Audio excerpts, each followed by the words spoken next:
Gi-isolate na karon ang usa ka nurse sa sanglit na kasinati kini ug hilanat pipila ka adlaw human yang Ni-atiman ang 60 anyos nga babaeng Chinese national kinsa gikonsiderar nga ikatulong kaso sa novel coronavirus dinhi sa nasod.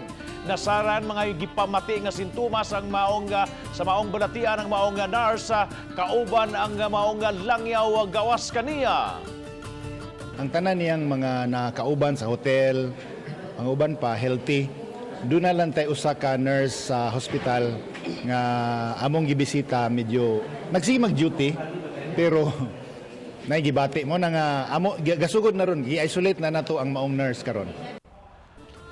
Ang 60 anyos nga babaeng Chinese national miabot dinhi sa nasod, partikular na dinhi sa Sugbo, ingon man sa Bohol, gikan sa China. Siyam ka adlaw siya na-admit sa ospital sa Bohol apan nag-negatibo man kini sa test nga gihimo sa Research Institute for Tropical Medicine kon RITM ug dito sa Australia.